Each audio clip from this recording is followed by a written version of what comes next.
Salam Allah wa Rasulallah. Welcome to another session of our Ramadan prep series.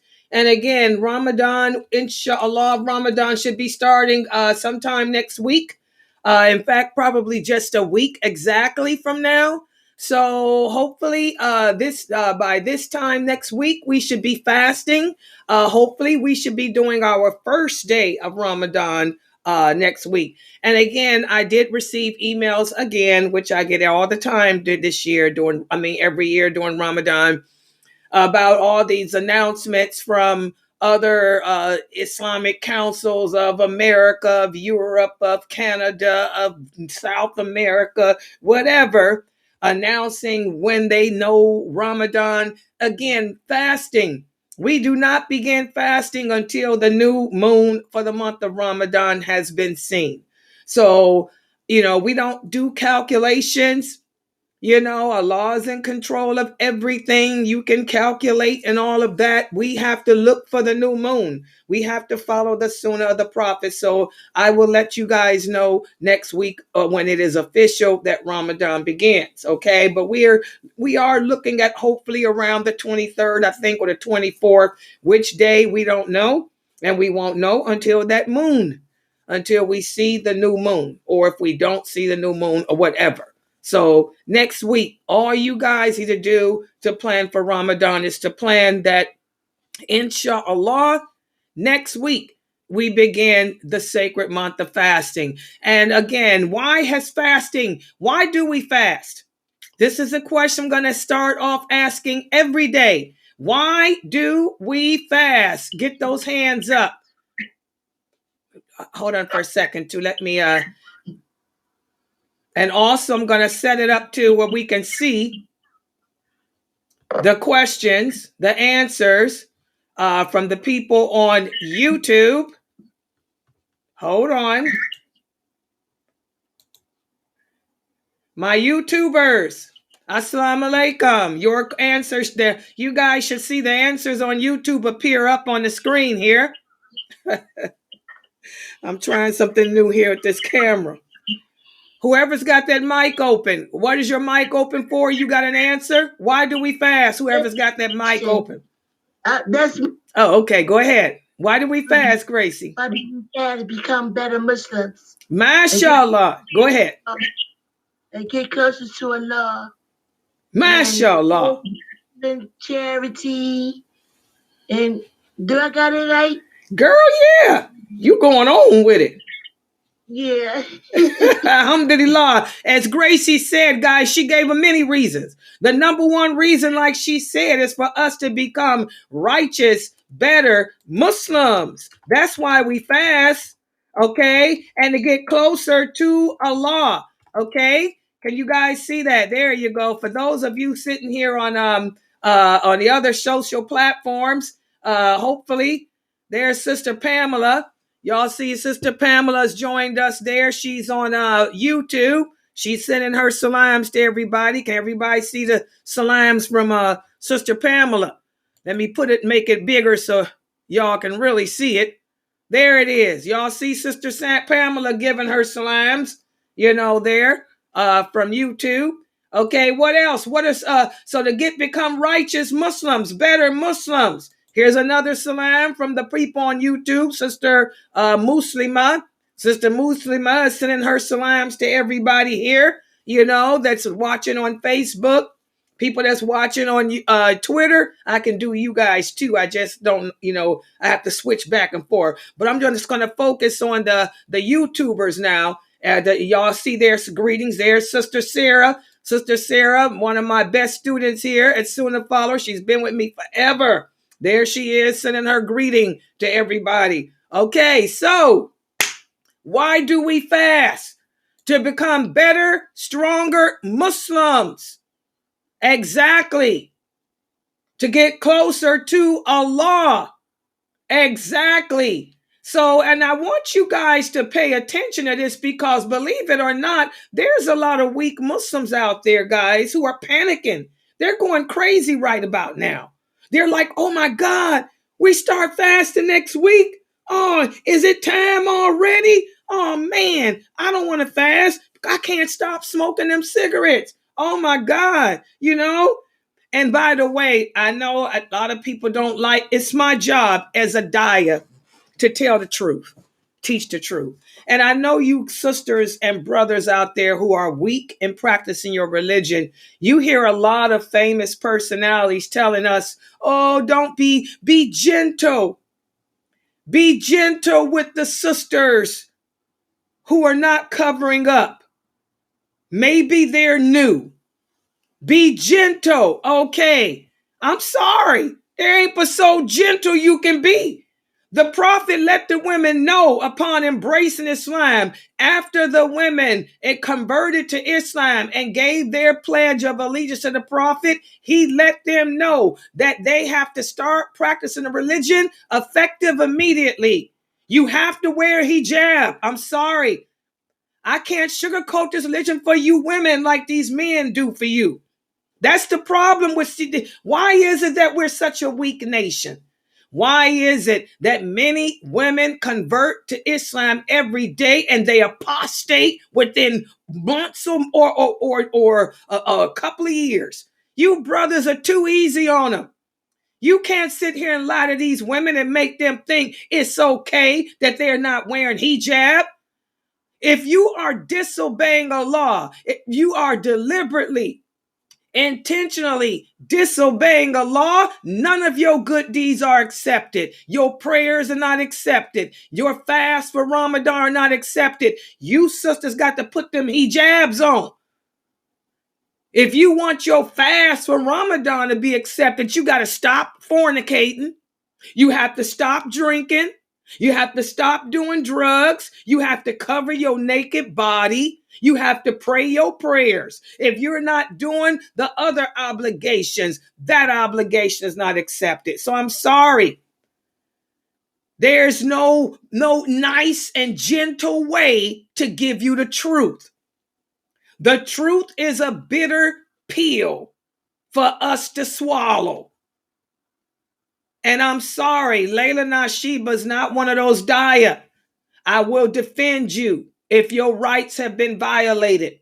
I will protect you.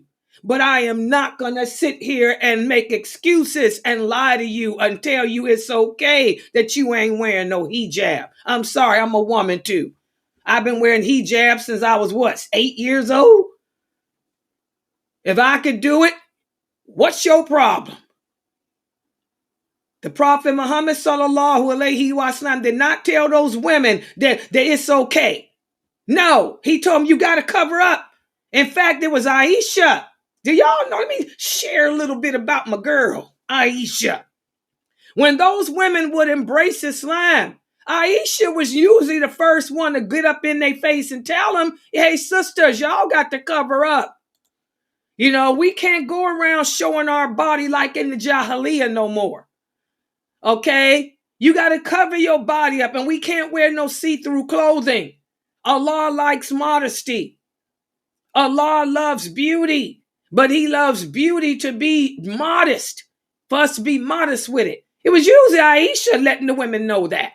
So I'm sorry. These other brothers, I listen to them and their dawah, and they're saying, be easy. Be gentle on the sisters that ain't got a hijab on. Be gentle. They just took Shahada probably. Well, why ain't you told them what they supposed to do? Before those women take Shahada, you should let them know what it means to believe in Allah and what their obligations are. Why ain't you told them? I would never give Shahada to a woman without letting her know you got to cover up, number one. Okay? Because this is a problem with women. A lot of women, they love them. They're so insecure that they don't want to do that. And when they find out that they have to do it, they apostate. And that's a worse sin, to believe in Allah and then deny him. Because you brothers sugarcoated the deen to them for whatever reasons. I don't know why y'all do that, because that's not the methodology of the Prophet, sallallahu alaihi wasallam, or his companions. They let it be known. And you women cannot be with no kafir men. That's a big problem too. Do you know how many women convert to Islam and they laying up with men who are not Muslim? Are you brothers crazy to not let these women know that upon embracing Islam, it is forbidden for a woman to be married to a non-Muslim man? That's something they need to know. So it ain't we don't hide the truth. And there's no gentle way of presenting the truth, because the truth is a bitter pill to swallow if a person doesn't want to accept it. You should know that, men. Well, Layla Nashiba ain't got a problem letting people know. And I'm about as nice as they get. Everybody know how nice I am. Come into my Zoom room. Y'all see I'm crazy. I laugh, joke, play around with you. I'm sensitive. I'll cry for you. I'll defend you. But I'm not going to sit here and condone you doing no sins. That's why I draw the line. So it's not being mean and harsh. You sisters want to fast the month of Ramadan? You got to do all obligations, not just fast. You have to pray your 5 prayers. You have to cover your body the correct way. You have to stop having relationships with men who are not husbands to you and who are not mahrams to you, because the sisters are out of control today. I have to admit it. The women today around the world are out of control. I don't know what's going on with this so-called feminist movement. I don't know what's wrong with you women. A woman can be no more feminist than me, but I know my role. I know my rights. I know my place. Islam, is about freeing the women. Islam liberated women, gave us rights we never had before. But Islam also teaches us there's a time and a place for us. Just like there's a time and a place for men. So the women of this nation are out of control. You women are ridiculous. So you got to get it together. Put them hijabs on. Cover your bodies up. It's atrocious to travel to the Muslim world and to some countries. And you find out that 70% of the women in these countries don't even cover up. Don't even wear hijab. And then the American women convert to Islam thinking that they don't have to wear it. And you brothers telling us to be easy on them? It ain't nothing about being easy. It's about being honest. Tell them the truth, because Allah is going to hold you accountable for not telling them the truth, making them think that Allah accepted their fast. It was your job to tell the truth. All right? So do you sisters understand that? I'm talking to my new shahadas. Let me look up here and see what do you sisters on Facebook think about that? What do you sisters in my Zoom room think about this hijab thing? Let's just talk about it. We got to talk about it. Come on, get real. Why is it hard for you sisters to cover up, but it ain't hard for you to fast? Your fast is not going to be accepted if you don't cover. Let's talk about it. Who want to get on this mic and explain to me what the problem is about wearing a hijab? Come on. You ain't got to tell me, that you ain't got to let the world know that you don't wear one. Come on. I know, get the mic. Somebody in the Zoom room. What's the problem with this hijab stuff? Why do you women think it's oppressive? Let's talk about it. Hey, get that mic. They think it's oppressive because they think they don't look good. They don't feel they need to find a way to look good to themselves and then know that they doing it. I didn't have no problem with it. Okay, let's understand that, people. I wear my hijab. I've been wearing it since I was 16 years old. Was the first one in my school doing it. Because I'm a leader. I'm not a follower. A lot of people are followers and they want to be like everybody else. And then they don't think they look good in the hijab. They got to find a way to look good to themselves. That's me. Exactly. Number one, that's the big problem. Like Fresno said, take it from us older sisters. Amina's 80 years old. That's right. I'm 62. We've been wearing hijabs all our life. But we didn't have a problem with it because we have self-esteem. And that's the number one problem. A lot of you sisters don't, you were taught being raised up in America. This is a culture of sex, drugs, and rock and roll. You turn on the TV, you see naked women. You look at your rap artists. Look at Beyonce. She looks like a prostitute. Look at Rihanna. Look at Rihanna at the daggone football place. This society teaches women that unless you are naked, you're not attractive. Unless you got on long fake hair, you're not attractive. The Beyonce wears fake hair. Rihanna wears fake hair. Jennifer Lopez, fake hair. Everybody has hair extensions. Okay? You sisters are going to have to learn to love yourself. Beauty is not defined by being naked. Okay? You have to learn to love yourself. A woman shouldn't have to prostitute herself to be heard. She shouldn't have to prostitute herself to be respected. So you're going to have to get that mindset out of there. Okay? And I want you guys to look and see. I hope y'all can see how I'm putting the comments up here. Sister Mary Ann said a lot of women are scared to wear hijab because they're scared of the people who will judge them. And this is correct, guys. This is the problem.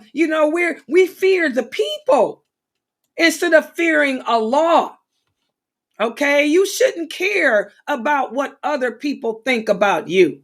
It should be about what Allah thinks. And that's what makes Ramadan. That's what makes Ramadan the best month of the year for us Muslims, because it's the month of change.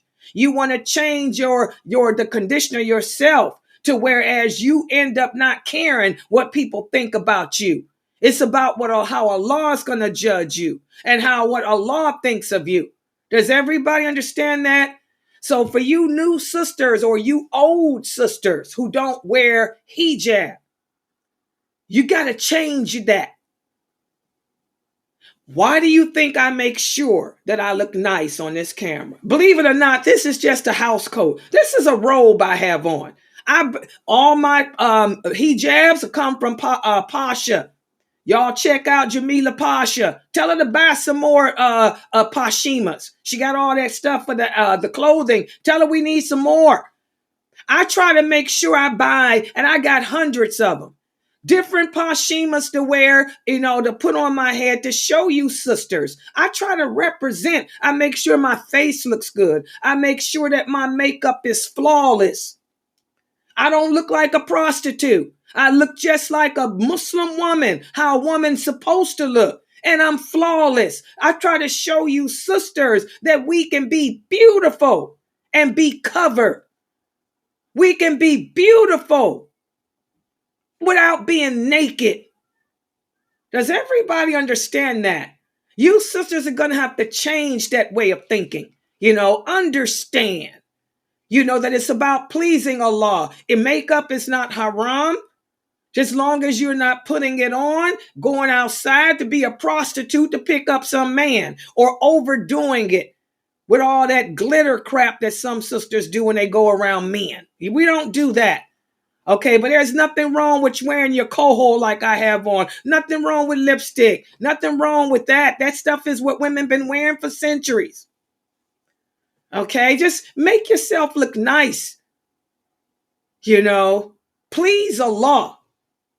You sisters got to put that hijab on. You have to wear that hijab. Okay, let's see what other comments we got about this, what the problem is with this hijab thing. Okay, let's see. Again, we had a comment from Pamela. Most people fear the people instead of Allah. And also, look here. Okay, as Sister Musima said, beauty is our character. Exactly.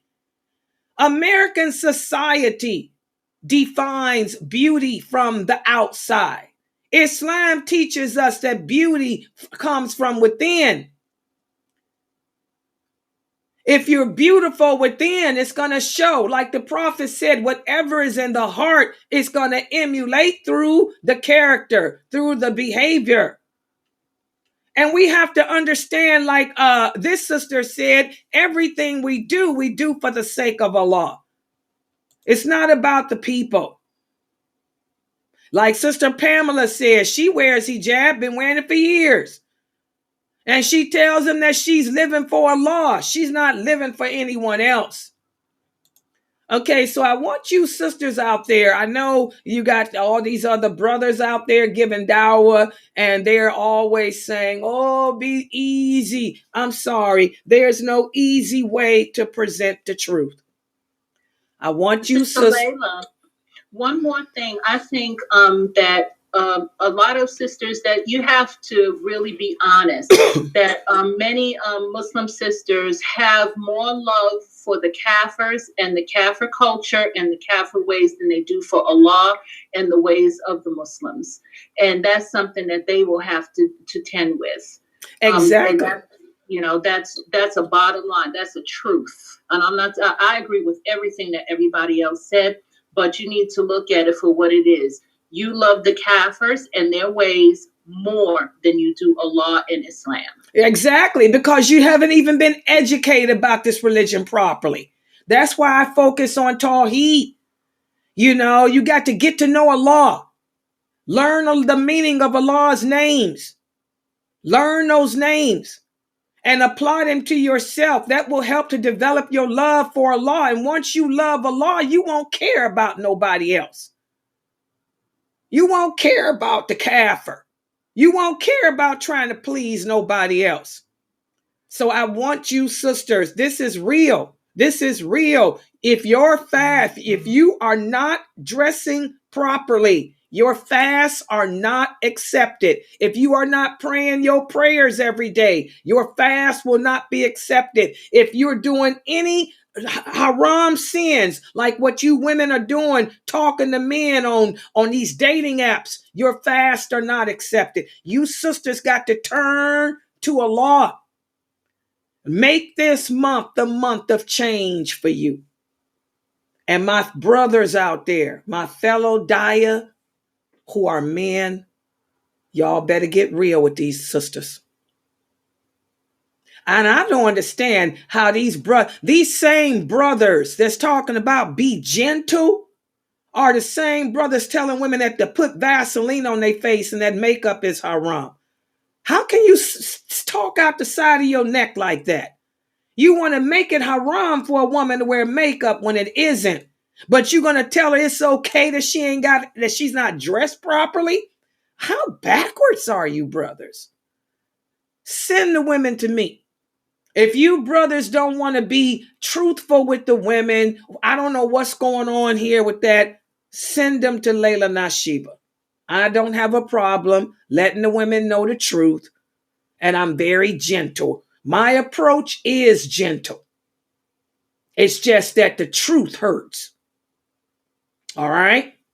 All right. So I wanted to make that point. Yes, Zarina, you got something to contribute. Big head, go ahead. Yeah, I just wanted to say, as a Muslima who's been covered all my life, that the thing is, we have to stop hiding. It's okay to have modesty, being in our homes and stuff like that. But when you are going to get stuff done, be out there visible, because a lot of times the weaker ones will follow. We get our strength from emulating each other, and we all are one ummah. And a lot of times, I know with my experience, that people who didn't always cover on the job, they see you cover it, and they start covering too. And when your husbands want to take you out, go out with your husbands. Be proud of who you are. Don't hide. And the men have to say, this is my beautiful wife who covers. I'm taking her out. She's not going to hide under a rock. That's all. Exactly. It's a little bit of everybody. We all have to do this together. Exactly. And I want you guys to look at here what Marianne says. She said she met a girl at Walmart, and the girl at Walmart told her that she didn't wear hijab because she gets attacked for it, and she's really scared. People, the fact that Marianne wears hijab, this girl doesn't. They live in the same city, so that means that there's a lot of other Muslim women that do wear hijab. Okay? That's not an excuse. How can somebody attack you? They attacking you, but they not attacking Marianne. They not attacking all the other women. That's just like where I live. A lot of Muslim women here where I live in Cleveland. You know, why you don't? I'm scared they might beat me up. Are they beating me up? And I'm an old woman. Are they beating up look at those sisters down there. They all got hijabs on too. Are they beating us up? You know, that's garbage. That's garbage. You're scared because you're insecure. You're scared of yourself. You are afraid of what the people are going to think about you. You are afraid that you're going to lose your friends. You shouldn't be friends with non-Muslims anyway. And again, this is the danger of sending our children to Muslim schools. That's why we have to get our kids, to non-Muslim schools. That's why we have to get our children out those Kafir schools. Okay? Because they're making friends with non-believers and they're afraid they're going to lose their friends. That's why you need to check out safausa.org.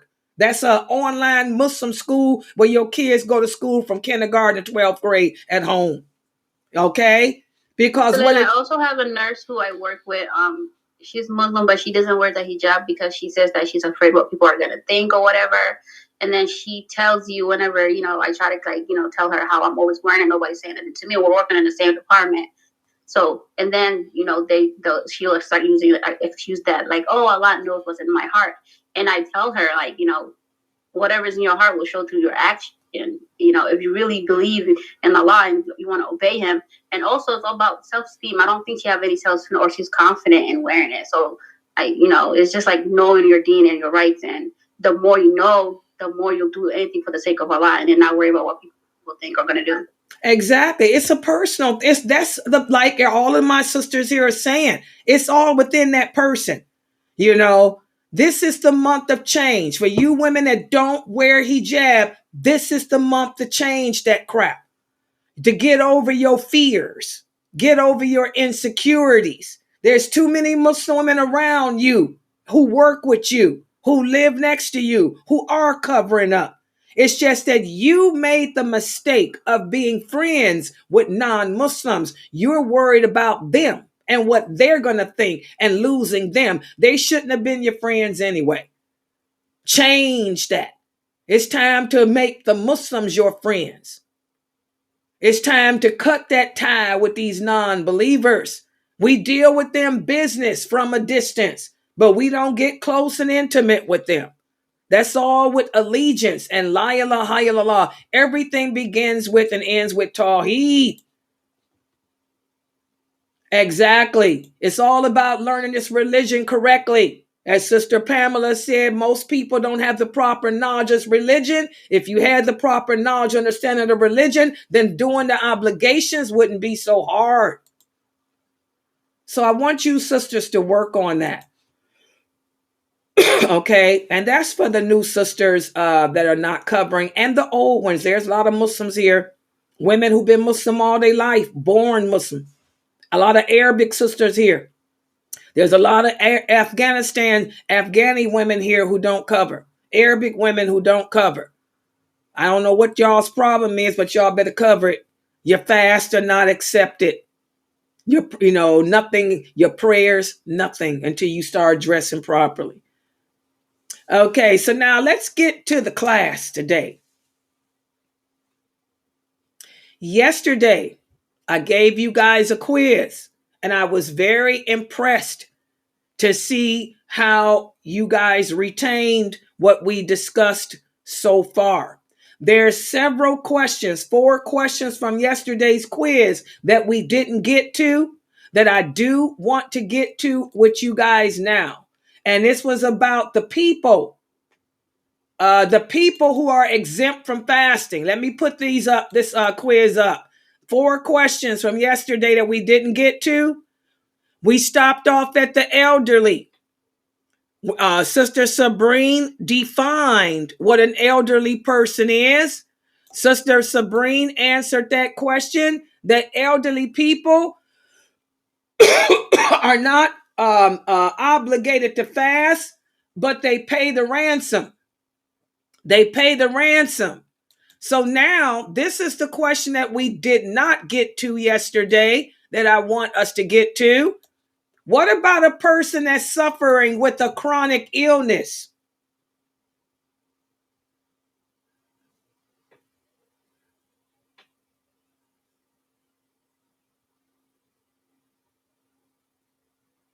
Everybody see this? What is a chronic illness? We talked about chronic illness. What's a chronic illness?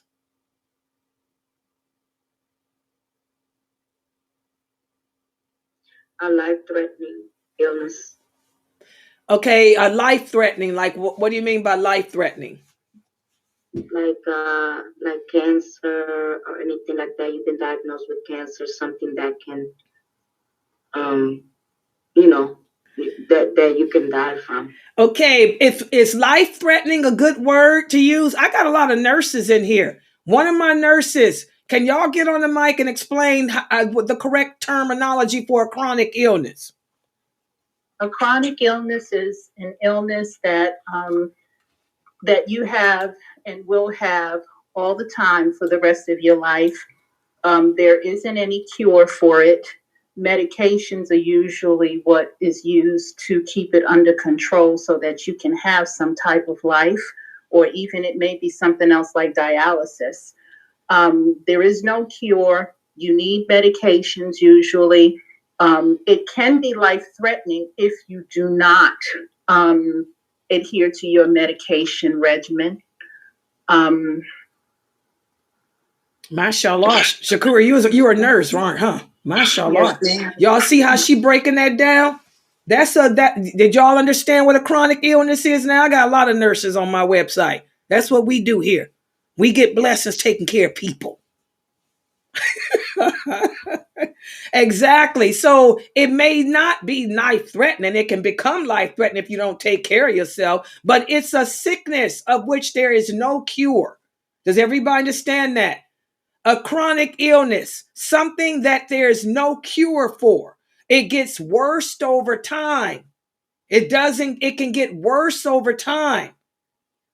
And what are some examples? Cancer is an example, but what's another example? Give me some examples of a chronic illness, guys. Diabetes, heart disease. Oh, here come out the nurses. They all said diabetes. kidney disease, chronic kidney disease, end-stage renal disease. Blood pressure, high blood pressure. Heart disease. Blood pressure. Yes, ma'am. Heart disease, stroke, lung cancer. That's what I'm trying to put. Sometimes arthritis. Arthritis. Yeah, because anything that requires an ongoing medicine, basically. Y'all hear that? Lupus. Yeah. Lupus. Epilepsy. Yes, your seizures, yes. Epilepsy. Exactly. These are all examples. Anything that requires medicine like that, a lifetime of medicine. High blood pressure is considered a chronic disease. But now there are some chronic diseases that fall in the category of being so chronic that it prevents a person from fasting. Is high blood pressure an example of that?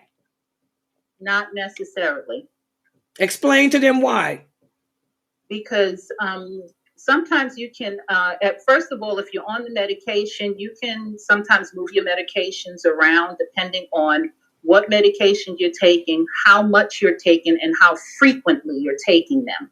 So depending on, your situation, you can actually maneuver your medications to before, to taking them with your Zahor and taking them with your iftar meal.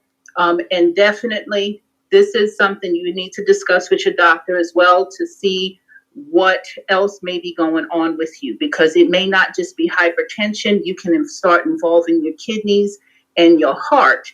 And in that instance, it may not be a good idea for you to fast. But again, you go to seek medical attention for that. You guys get that? I'm going to give an example. I have high blood pressure, but it has nothing to do. I mean, it's not to that. It's a chronic illness of which there is no cure, but it doesn't flare up. It doesn't get in the way of my life habits Okay, all I can do is, like she said, just take my blood pressure pill in the morning before I fast, or I can take my high blood pressure pill at night. So people with high blood pressure, we can fast if you're like me, where you have that sickness, but it's not impeding on you doing anything that's getting in the way of your habits.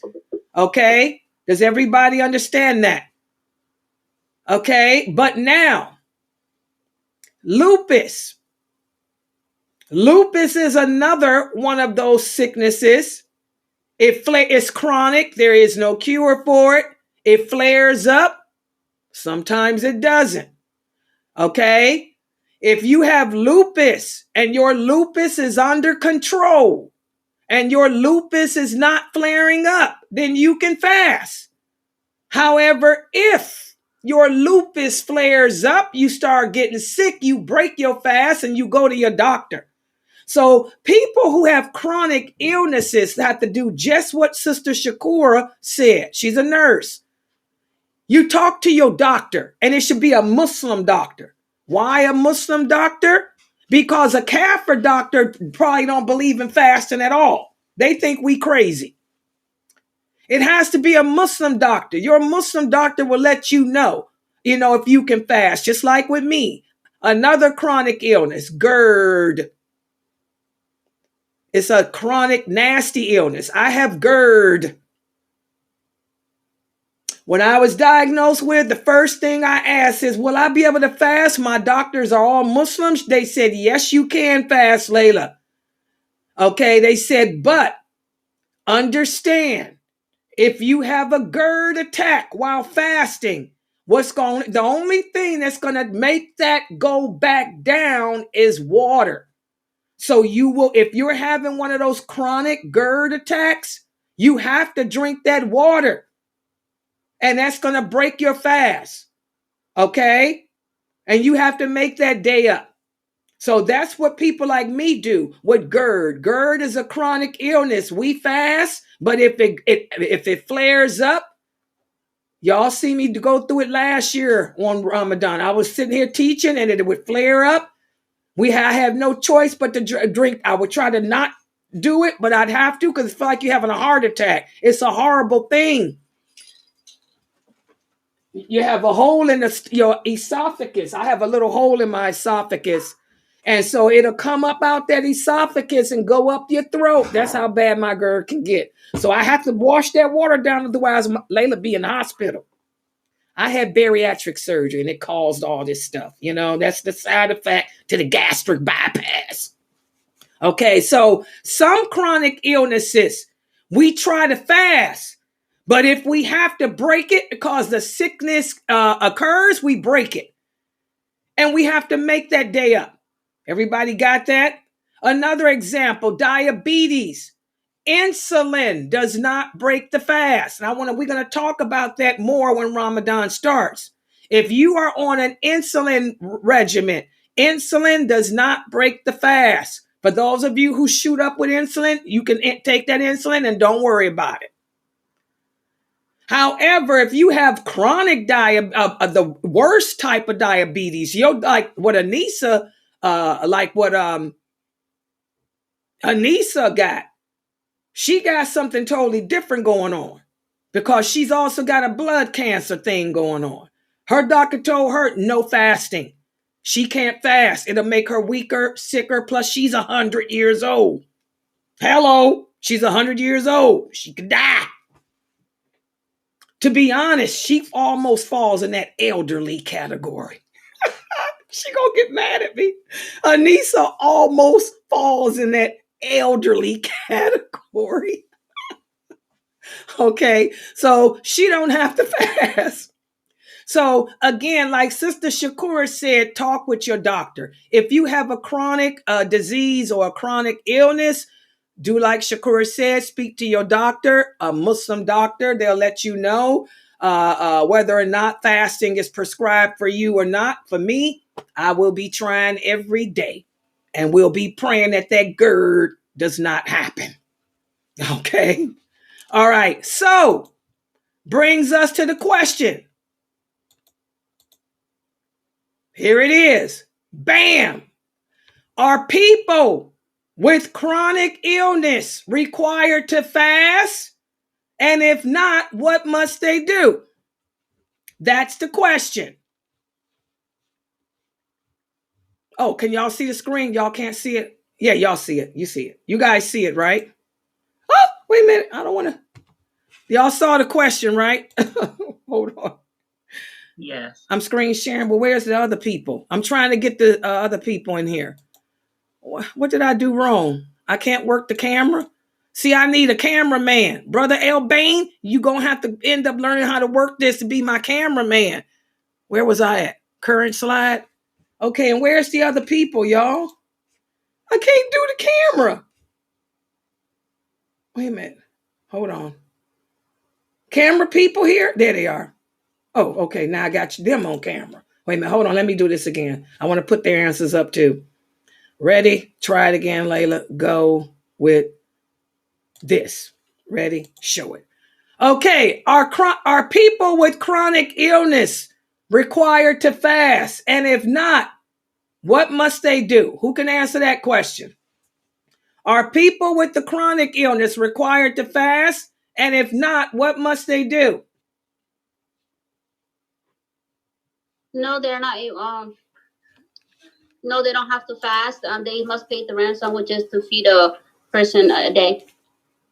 You guys agree with her answer? People on Facebook? People on YouTube? Y'all agree with her answer? She said people with chronic illnesses don't have to fast, but they must pay the ransom. Yes, I agree. Yes, that's correct, guys. That's correct. Can anybody explain why they don't have to fast to make those days up? Can anybody explain why they pay the ransom and not have to fast? Go ahead, Shakur. Because then the illness ain't going away. Exactly. It's not Ramadan. Do y'all understand that? Exactly. Yeah, you're still gonna be sick. So don't try and do this. Just take what Allah gives you, and that's a blessing. Take what Allah gives you. Do not put yourself through any unnecessary hardship.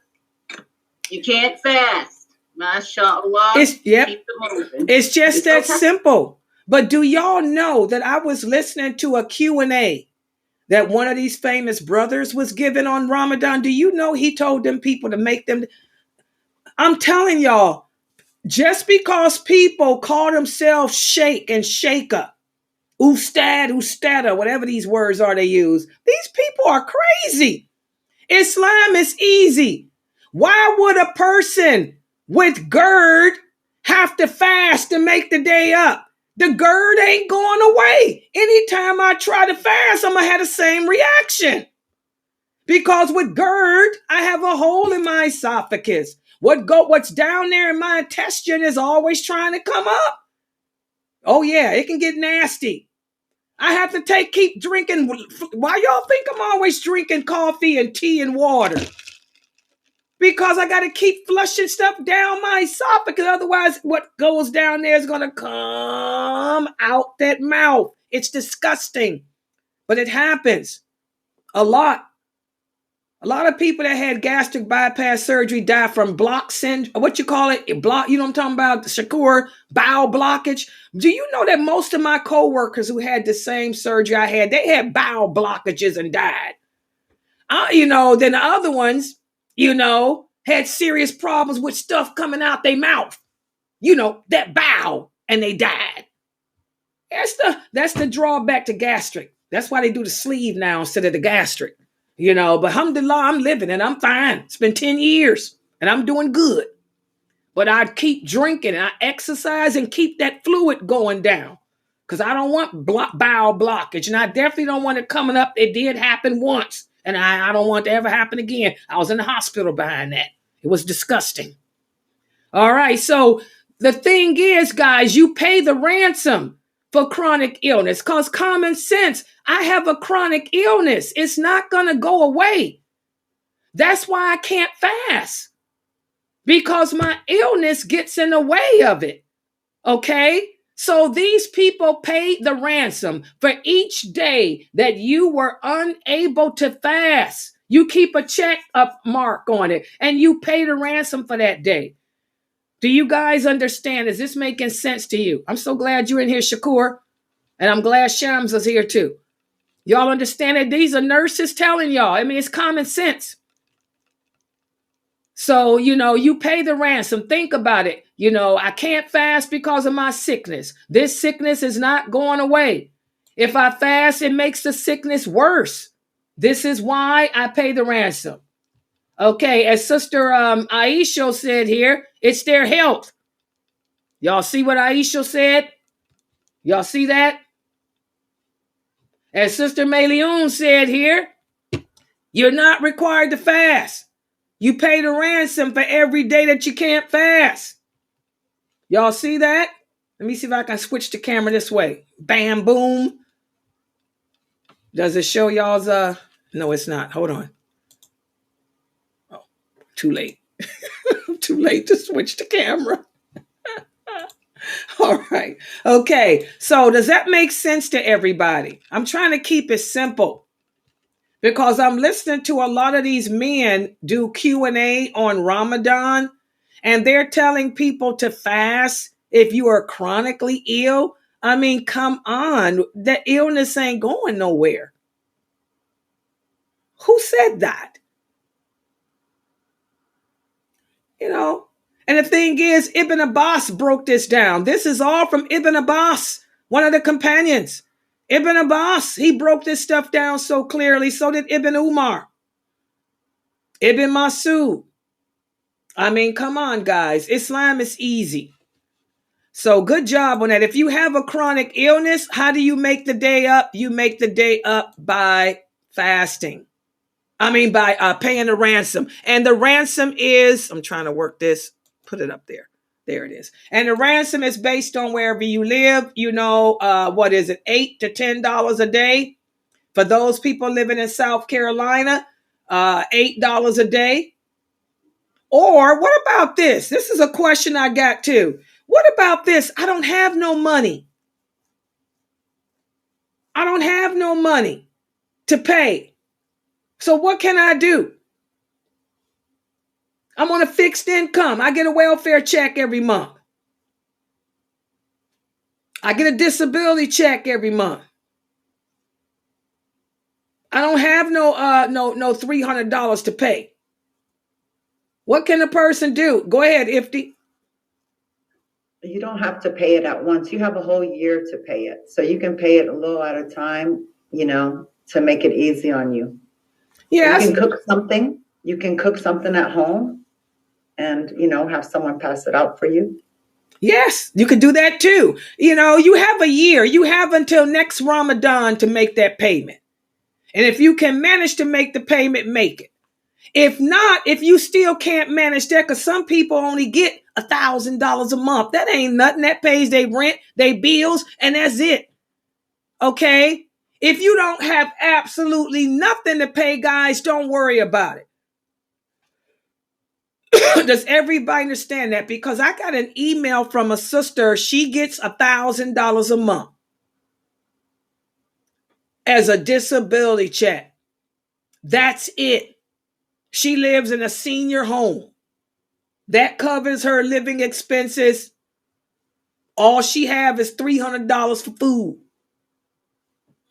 Don't worry about it. If you don't have the money to pay, because you're sick and old and you ain't got nothing, you ain't got no family, because I'm telling you, Americans don't take care of their elderly. This sister's got to get a little disability check, living in a nursing home or what you call them places, senior home. She ain't got no money, don't worry about it. Okay? Or you can do like Ifti said, you can do like Gracie does. Gracie gets a check too. She's on a fixed income too. So what she does is she'll wait till she get enough money together, and she'll cook a big throwdown dinner. Greens, cornbread, macaroni and cheese, roast beef, lamb, chicken, cow, camel. Take it all to the mosque and we have a feast. Everybody comes. She'll be done fed 30 families, 28 families from her food. You can do that too. Is everybody, or cook, and a meal and take it to the mosque for a one person. Allah is easy. Also, you can volunteer to help out in the mosque, because sometimes they do have like fundraising or something to like do and then help out. Yeah, exactly. Yeah, you guys can help out at the mosque if you ain't got no money. Help out with the fundraisers, volunteer your services, babysit somebody's cheering, or whatever. Allah didn't make this religion hard, guys. Islam is easy. Allah did not impose fasting on us as a punishment. Remember, fasting is to make us righteous people. It's not to punish us. Exactly, as Sister Muslima said here, charity can be more than just money. Donating your time to help another Muslim. Charity is more than just money. Does everybody understand that? MashaAllah, good answers here. I hope I'm making this clear to the new Muslims so you guys have hope. Because some of these brothers answer these questions and leave y'all no hope with their answers. I don't know where they get them from. Okay, let's look at the next question. What about this? Pregnant women have the choice to fast or not. Is this statement true or false? Pregnant women have the choice to either fast or not fast. Is this statement true or false? And give me your dalil. This is another question that we getting all kind of crazy answers from these brothers about. Now listen to these Q&A, Islam Q&A for Ramadan, and I'm hearing all kind of stuff about this. What did Allah say? What did the Prophet say? And if something ain't clear, what's the understanding of the companions about pregnant women having a choice to fast or not? Let's see. I'm trying to see who I'm. Brother Noor, go ahead. The answer is false, but if the woman has a high risk pregnancy, then like if it's life threatening, then it's different. Okay, what do you guys say? Brother Noor said this is false. He said the only women that don't have to fast are women who have a high risk pregnancy. Do you guys agree? Is there some dalil to support this answer? Because I was listening to Sheikh Come a Dime a Dozen. Sheikh Come a Dime a Dozen gave a fatwa Q&A on Ramadan. Sheikh Come a Dime a Dozen said a fasting woman can choose to fast or not. It's up to her whether she wants to fast. So who's right? Sheikh Come a Dime a Dozen or the people like Layla who say that you gotta fast unless you're high risk? Who's right, Layla or Sheikh Come a Dime a Dozen male? Where's the dalil? Layla? Yes, go ahead. You're correct, Layla. Oh, well, where's your dalil? Yeah. A woman is who's pregnant should fast unless she has a high risk pregnancy, which means the pregnancy, if she fasts, it could bring harm to her baby or herself or both. Also, Ibn Abbas, his wives used to always they started having miscarriages and when they were pregnant and stuff, and he stopped it. He changed it when Ramadan would come about. He taught the believers, the Muslims, when they don't, not to fast. Okay. Not to fast. He would, when his wives would be pregnant and it was Ramadan, he stopped it because they used to have miscarriages and become sick and all the time. Okay, good job, Sabrina. Anyone else want to go ahead? Shakur. Oh, Shakur, you want to say something too? Go ahead. I'm sorry. Actually, the first sister gave my hand. So okay. The brother. I'm sorry that. Okay. I was looking for some more dalil. No other dalil? Go ahead, yes. Serena. The Prophet sallallahu alaihi wasallam said that if a woman is pregnant and she fears for her child, or basically a loss in a high-risk pregnancy, then she can make up the fast and also pay the ransom. Okay, guys, I want you guys to remember this, Dalil. I want y'all to remember this, all these authentic hadiths. You have the hadith where Ibn Abbas said that the pregnant woman, if she fears for the baby's life, also Ibn Umar, if they fear for the baby's life, then they do not have to fast. They fall under the category of the person that is sick. But all the companions, they all said, Ibn Masud too, if the woman fears for the life of the baby, they did not say that all pregnant women have a choice. They said, if the woman fears for the life of her baby.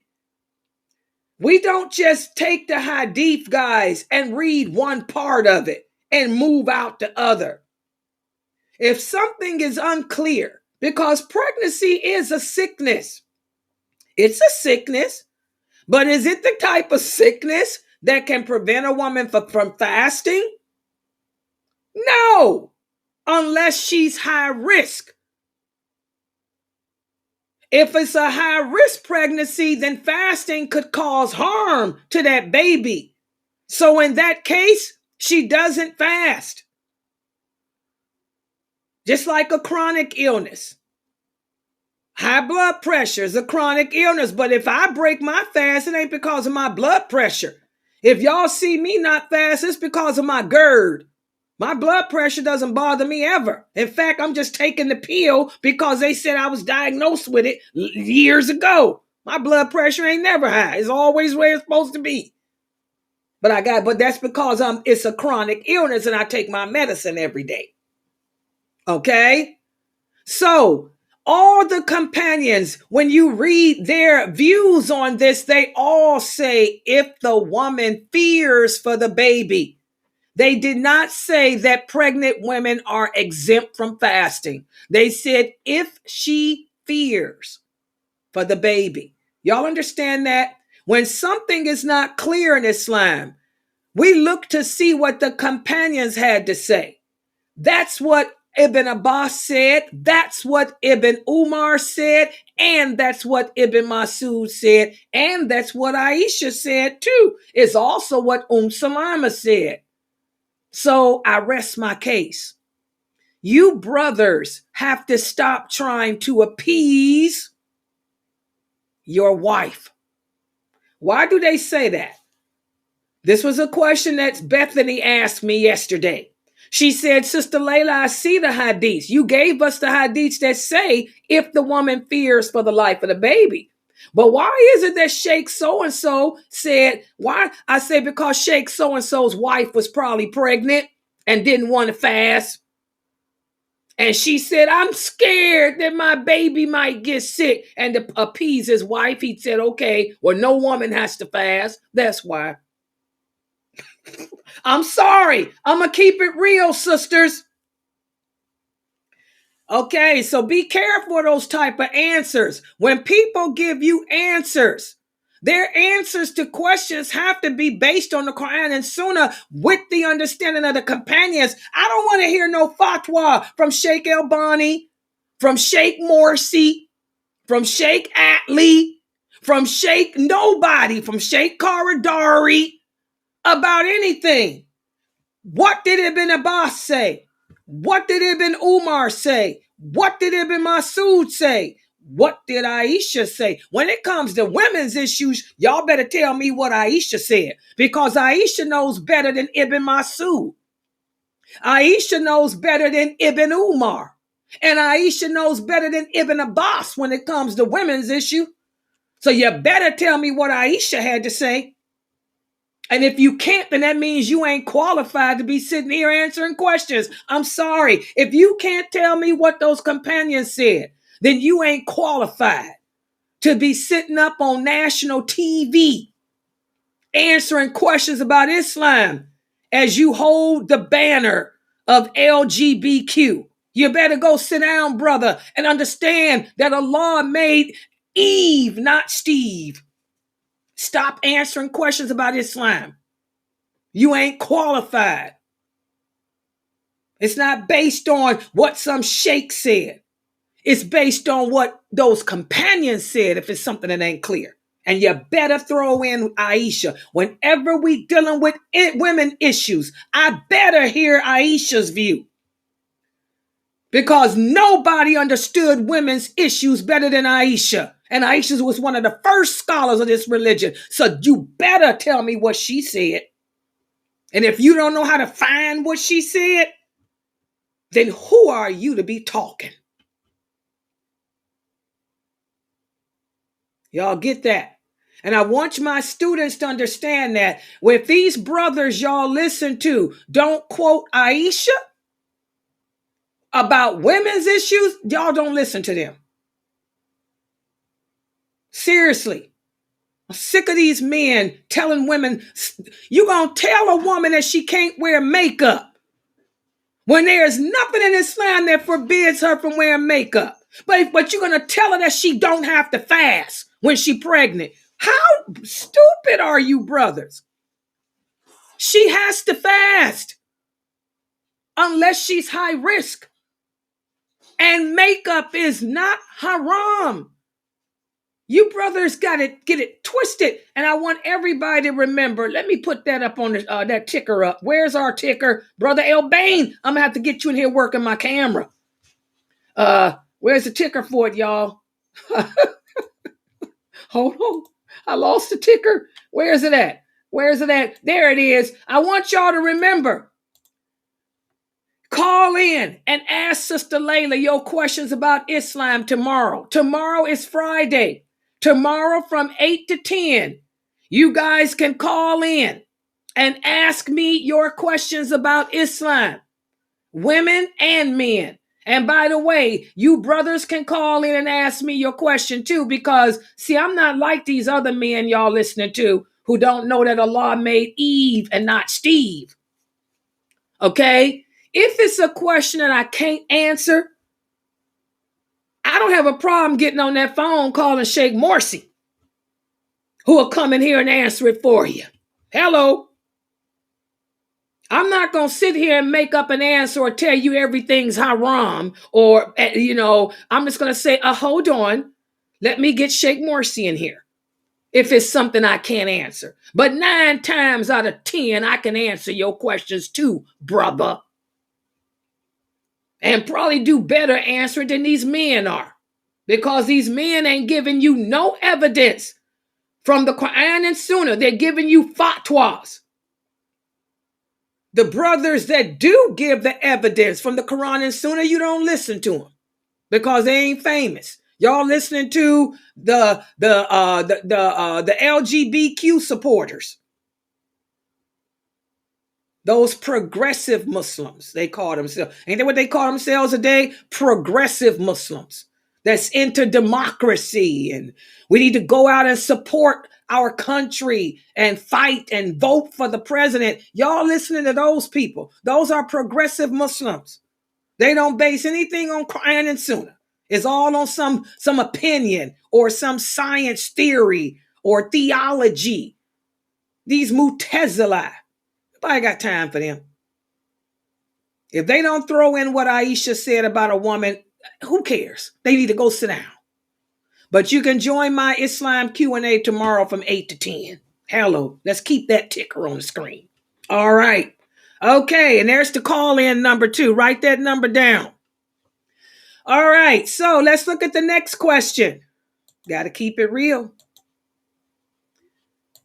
So pregnant women, for all you sisters out there who are expecting babies, you have to fast too, unless you have been diagnosed as a high-risk pregnancy. In that case, you don't have to fast. Instead, what does she do?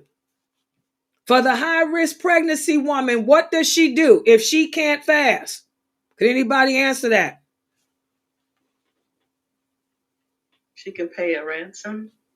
Yes, she can pay the ransom. And anything else? Anybody want to clue in something else? And then each pay the ransom for each day missed, and then make it up after. Make up the missed days. Wait a minute. You saying she do both? Wait a minute. Say your answer again. Zarina said she pays the ransom and she fasts. Is that answer correct, guys? No, just pay the ransom. No. Okay. She doesn't have to make up the days. Yeah, Allah would never. Why would Allah have you do two things? Oh my God. No, Zarina. Okay, let me give y'all the correct answer on that. To be honest, it's either or. It's either or.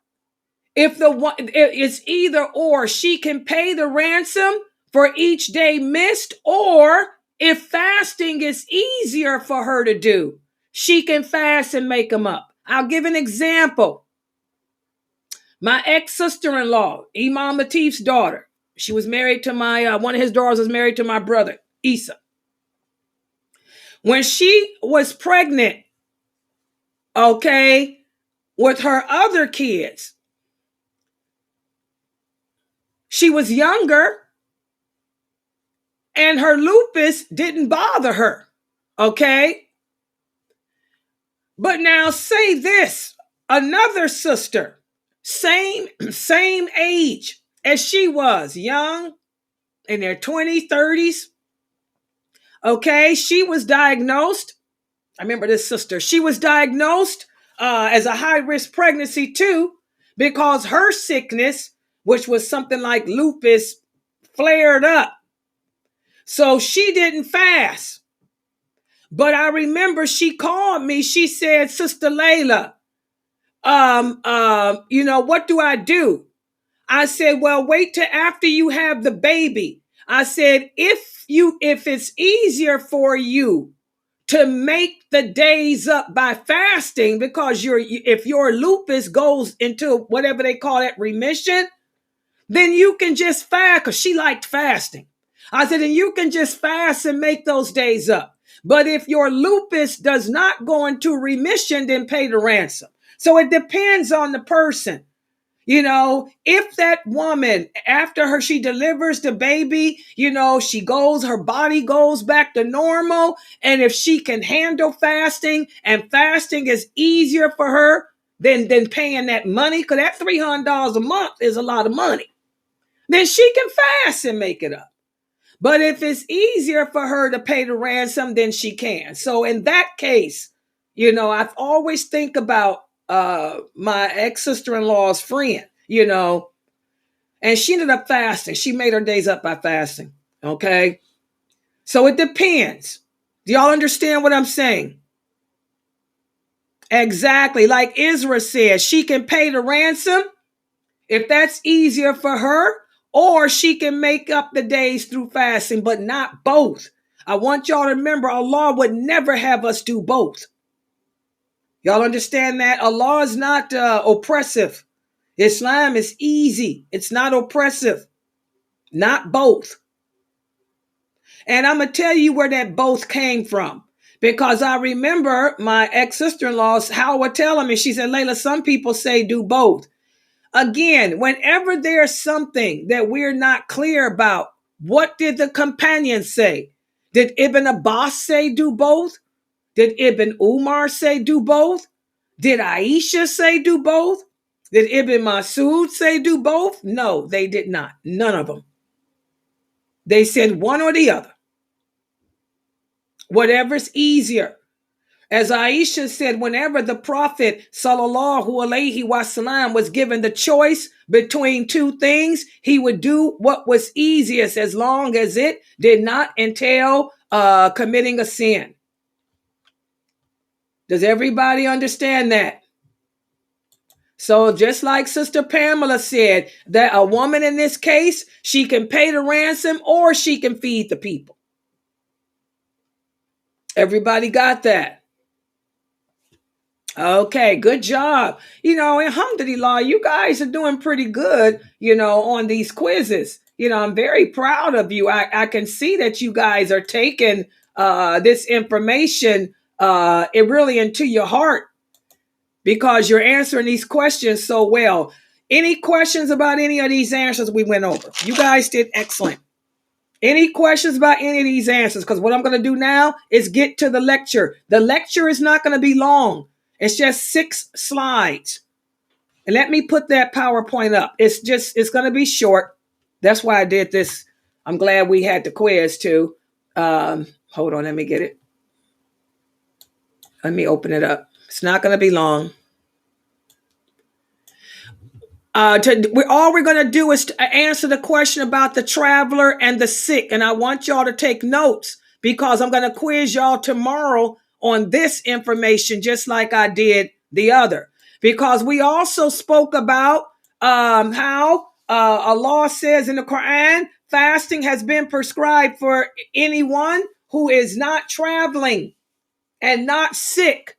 So how does Islam define a traveler? What does Islam consider to be a sickness that would keep you from having to fast? Well, this is what I'm going to speak about tonight. Take notes because you will be quizzed on this tomorrow. Again, it is allowed for those who are not chronically ill. We already talked about what chronic illness is. For those who are not chronically ill, and for those who are travelers, they can break their fast too during Ramadan. But since it's not a chronic illness, and since they're just a traveler, they have to make the day up. That means that they don't pay a ransom. A chronic sickness is a sickness that is ongoing, that doesn't go away. That's what chronic means. A regular sickness is something like COVID or the flu, or, you woke up with a bad migraine headache. If you get sick while fasting during Ramadan, you can break your fast. But the difference is you don't choose no ransom. You have to fast and make that day up. Everybody understand that? And this will be on the quiz. The difference between a chronic illness and any other illness is chronic illness, you pay ransom. Any other illness, there is no ransom except you making the day up. Y'all got that? That's the difference. Also, as a traveler, say, for example, your job is sending you out of town for the weekend. There's no ransom for that either. You have to fast to make those days up. Okay? And this is in a way I can't see. And where's the evidence? Well, Muaz told us, he said, Allah made the fast obligatory upon the prophet by revealing, O you who believe, fasting is prescribed for you as it was prescribed for those who came before you. And for those who can fast but do not, there is a ransom. This is for the chronically ill. Okay? Whoever wished to fast would fast. But if there is a person who is traveling or a regular sickness, then they have to make that day up. You guys understand that? And a sick person can break his fast if he believes that if he doesn't, it's going to get worse. An example is like this woman here in this picture that looks like Habiba. Boy, don't she look like Habiba in this picture? Like Habiba here in this picture. She's got a migraine headache. And we all know how migraine headaches are. If you don't take that medicine, it's going to get worse. So if you feel a migraine coming on, then you can go ahead and break that fast. But you have to make that day up later. Also, a toothache. Let's say, for example, your teeth are hurting. You know, if you don't take some Tylenol, that toothache is going to get worse. So you can break your fast and make that day up. Okay? So this is for any type of illness that will only get worse if you don't take the medicine. Everybody understand that? A traveler. If you are traveling, you're allowed to break your fast even if you think that you don't have to. And let me talk about this for a minute. There are some people that say, Sister Layla, I'm going out of town for my job. Fasting ain't hard for me. Can I break my fast? If you want to, yes. Even though you think it's easy. And I was listening to another brother answer questions about Ramadan, these progressive Muslims. And I heard this brother make the statement that if you continue to fast, it's better. You're a stronger Muslim. Where did he get that from? The Prophet ﷺ would travel and have his companions with him. Some of them would break their fast. Some would continue to fast. The Prophet always broke his. I want you guys to know, whenever the Prophet Muhammad ﷺ was fasting, if he went on a journey, he broke it. He never fasted while traveling. So how can this other brother say that you get more reward not breaking it? Who said that? Allah doesn't say that. It's a concession that Allah gives a traveler. It's up to you. If you want to break your fast, you can. But, if you choose to continue to fast, you can. No one is better than the other. Does everyone understand that? And also, another thing to remember, when you're fasting, if you become overcome to the point with hunger or fear that you think you're going to die, then you can break your fast too and make that day up. And that's based on the fact that Allah tells us in the Quran, do not kill yourself. So if you think that you're about to die unless you get some water in you, then you can break your fast, but you got to make that day up. Okay? We have a hadith whereas Hamza al-Islami, he said, O Prophet of Allah, I find within me the strength to fast while traveling. Would there be any blame upon me if I fasted? The Prophet said, it's a concession from Allah. Whoever takes it has done well. And whoever wants to fast, there's no blame upon him. So here you can see in this hadith, the Prophet is really, it sounds to me like he's saying traveling is and breaking the fast is a concession from Allah. It might be better if you do break the fast. But if you want to, you can. But it's best to accept the concessions of Allah. That's what it sounds like he's saying to me. So I don't know where these other brothers get off telling you that you should fast even when you're traveling. The Prophet never did that. He accepted the concessions of Allah and always broke his fast, But if you want to continue to fast, you can. Okay? More hadiths. Sa'id al-Khudri, he said, we traveled with the Prophet ﷺ to Mecca while we were fasting. We stopped at a place and the Prophet said, you are coming close to your enemies. You will be stronger if you break the fast. That was a concession. And some of us fasted and some of us broke our fast. Then we came to another place and the Prophet said, in the morning, you will face your enemy. Breaking the fast will give you more strength. So we broke our fast, taking that as the best course of action. After that, you could see some of us fasting with the Prophet while traveling. So again, why did Allah make breaking the fast a concession for us when we're traveling? Because we're going through the earth. You don't know what's going to happen. You want to be on your best. Especially you driving in your car down the highway. You going through Ku Klux Klan territory. Hello. You want to be at your best. You going through redneck territory. You want to be at your best. You going through the hood. Hello. You better grab that Louis Vuitton and be at your best. Do y'all see how the hikmah of Allah is? So it's best to break your fast when you're traveling, guys. As these hadiths are alluding to, it's best to break your fast when you are traveling. So that way you can be on your best, because you don't know what you're going to encounter through the hood, through Ku Klux Klan territory, through redneck territory. You know, does this make sense to everyone? This, again, I tell you, brothers, be careful how y'all answer questions about Islam. You got to stick to the hadiths. None of these brothers are sticking to the hadith. They're giving you fatwa and opinions from Imam Malik, Imam Shafi, Imam this, Imam that. None of those imams were companions. What did the companions say? The Prophet explained it.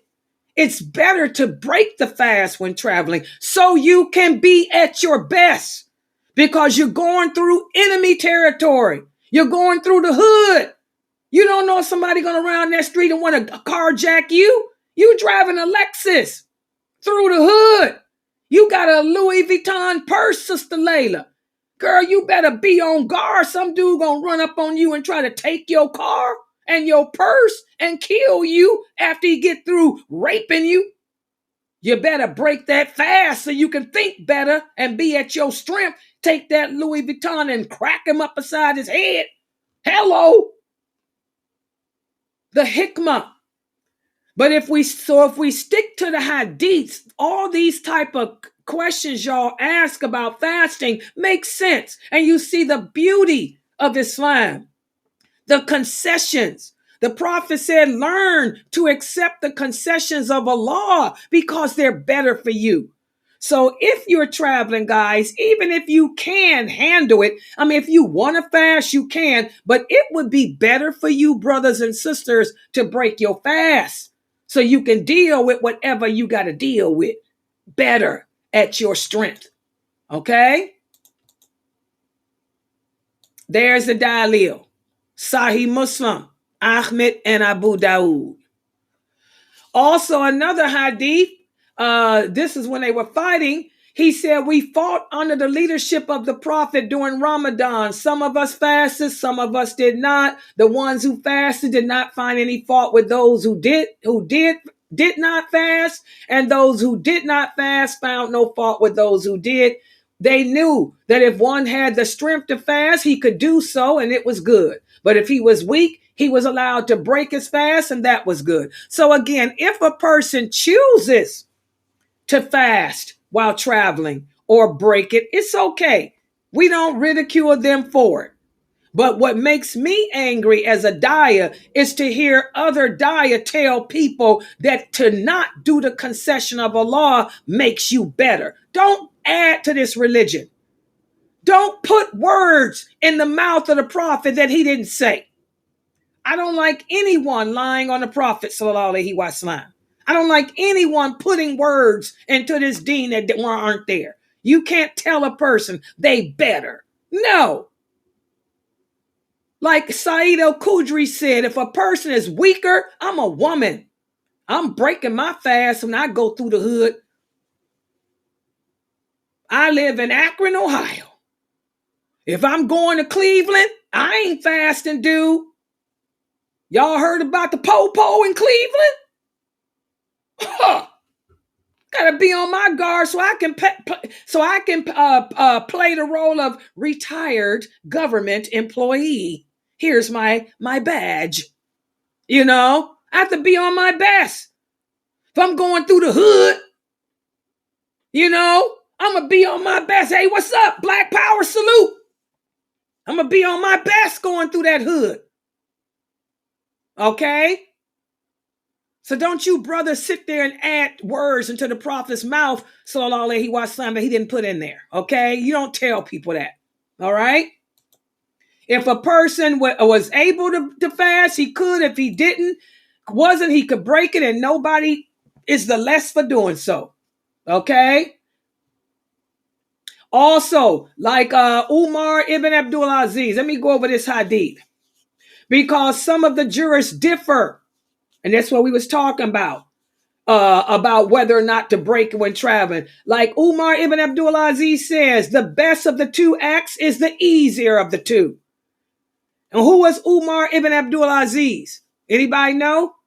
He was the grandson of Umar. He was one of the third generation of Muslims, and he became a caliph. He said, whatever is easier, do the easier of the two. So if it's easier for a person to fast, rather than make it up, then he can go on ahead and fast. But if it's easier for him to break it, to be on his best, then break it. But we don't sit there saying that somebody's better than the other. All right? That's what happens when you deal with what the companions said and not fatwas from these other scholars. I mean, we love the scholars, but nobody out trumps those companions. I teach y'all from the companions. I've never taught y'all from a madhab, and I never teach y'all from no scholarly views. Everything that I teach y'all is always based on what Allah said, the Prophet said, with the understanding of those companions. Okay? That's how we roll here at Sunnahfollowers. The name speaks for itself. Okay? All right. Next slide. If a traveler makes the intention to fast during the night, he can break his fast during the day. What are we talking about here? The number one questions that I get every Ramadan. We have the hadith where it's the Prophet sallallahu alaihi wasallam left for Mecca during the year of the conquest of Mecca. And he and the people with him fasted until he reached a certain valley. Then he called for a cup of water, and he elevated himself so the people could see him, and he broke his fast. Afterwards, he was told that some people continued to fast, and he said, they are the ones who are disobedient. They are the ones who are disobedient. What is this hadith talking about? Well, if a person has already made the intention to fast before he began to travel, but then decided to travel, most scholars say that he must break the fast. However, Ahmed and Ishaq say that he can break it. And this is based on this following a hadith. I came to Anas ibn Malik during Ramadan while he was planning on traveling. His camel was ready. He was wearing his clothes, and he asked for some food and ate. And I said to him, is this a sunnah? He said, yes. What are they talking about here? They're talking about breaking the fast before you travel, people. I get this question every year. Another hadith. Ubayd said during Ramadan, I rode on a ship with Abu Basra el-Ghafari from El-Fustat. He prepared his food and said, come and eat. And I said, are we not still among the houses of the city? We haven't left yet on our trip. And Abu Basra said, are you turning away from the sunnah of the Prophet? What am I talking about here? This is the dalil. These hadiths are authentic. Look at the source. Muslim, Tirmidhi, and Nasai. Oh, all these hadiths are authentic. If you're traveling, can I break my fast before I leave? Yes, you can. There's your dalil. Do you guys get this? How many of you were told that you have to wait until you leave the city and then break the fast? These hadiths are telling you the opposite. And these are the companions of the Prophet. This is not Imam Ahmed. This is not Imam Malik. These are two companions of the Prophet. We're talking about Anas ibn Malik. We're talking about Ubayd ibn Jubair and Abu Basra el-Ghafari. These are companions. This source here, Ahmed and Dawood. So these two hadiths prove that a traveler can break his fast before he begins his journey. The hadith of Anas is authentic, and it proves that a person can break the fast when he is ready to leave. See what happens, guys, when we stop dealing with fatwa.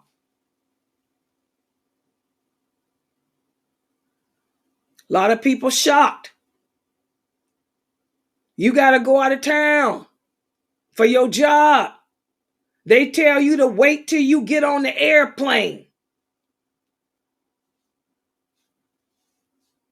The airplane is an hour away from your city. You can break your fast before you leave. This is from the Sunnah. As Anas said, this is from the Sunnah of the Prophet sallallahu alaihi wasallam, and that's why the Prophet said that those people are disobedient. They are disobedient. They are disobedient. The Prophet had not left his residence. That hadith is in Sahih Muslim. The Prophet had not left his residence, but called for a cup of water, broke his fast so everybody could see. The ones that didn't break his fast, they were disobedient. So I'm telling y'all, be careful when y'all listening to these Islam Q&A shows. A lot of these people do this Islam Q&A stuff, and they're not basing their information on what the Prophet said. You know, they're using fatwas from off of Islam Q&A. They're using Google. And by the way, most of the fatwas off of Google are Shiite anyway. I keep telling y'all, elislam.org. If you type anything, it's going to take you to elislam.org. Elislam.org is a Shiite website. The Shiites don't even believe in Bukhari and Muslim hadiths. They have their own hadiths. They hate Umar. They hate Aisha. They hate many of the companions. They made their own hadiths. We got to learn Islam and its truthfulness from the right people, guys, not from Google, not from no Islam Q&A website, but from the Quran and the Sunnah with the understanding of the companions. So every year we go through this. Some brother's going to call me up, Sister Layla, I got to go out of town tomorrow. I'm ready to go. He'll call me the next day. I'm ready. I'm in my car. I got to wait till I get an hour out of the city. Brother, why didn't you break your fast when you left? Why didn't you break your fast when you got in the car and drove off? You could break it then. Why didn't you go get you some Starbucks and break it then? Subhanallah. That's the Dalil. All this is going to be on a quiz tomorrow. So here's the second big question. What type of traveling allows us to break our fast? Well, it's the same travel that allows you to shorten your prayers. What is it based on, guys? Do I have to be 10 miles or 50 miles out of town? Well, check out this hadith. Dia ibn Khalifa, he traveled 1 farsakh. And I put in parentheses what 1 farsakh is. 1 farsakh is equal to 3 miles. He traveled 3 miles during Ramadan. When he broke his fast, some of the people broke their fast too. But some of them did not, because they didn't agree with him breaking his fast at such a short distance. When he got back to his city, he spoke about it. He said, I saw something today that I thought I would never see. I saw the people turn away the guidance of the Prophet Muhammad and his companions. Oh Allah, take my soul. It's time. I've served my time here. Now, Dia was one of the last of the companions. You know, a lot of the companions had died. He was still living. Most of the other companions had died. And he said, I can't believe this. I am a companion of the prophet, one of his companions. And y'all gonna do the opposite of what I did? I done lived long enough. It's time for me to go. So it's not based on no 10 miles. It ain't based on no 20 miles. Whenever you leave your place of residence, it ain't even based on 3 miles. It's based on leaving your place of residence to go to another place. Okay? That's a traveler. A traveler is a person that is going from his home to another part of the world. That's how Islam defines a traveler. So if you are doing that, then you can break the fast. Let me give an example. Pay attention. I'm going to use where I live. Cleveland. Cleveland, Ohio is one of the largest cities in America. What makes Cleveland, Ohio one of the top 10 largest cities or top 20 largest cities is the fact that Cleveland is not just one city. Cleveland is like New York. New York has boroughs. Cleveland has suburbs. Cleveland consists of 50 or more suburbs. Example, I live in Cuyahoga Falls. That's a suburb. Latifah lives in East Cleveland. That's a suburb. Mukhtar lives in Cleveland Heights. That's a suburb. My mother lives in University Heights. That's a suburb. My daughter lives in South Euclid. That's a suburb. Issa lives in Westlake. That's a suburb. My other brother lives in Medina. That's a suburb. And my other brother lives in Huron. Suburbs. Now y'all see why I be driving an hour to where I'm going? That's how large this Cleveland is. Very large. It takes me an hour to drive from my house.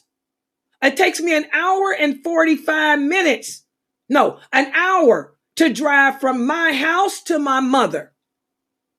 It takes me an hour to drive to from my house to Latifah. It takes me almost 2 hours to drive from my house to Issa. It takes me an hour and 10 minutes to drive to where Mukhtar is.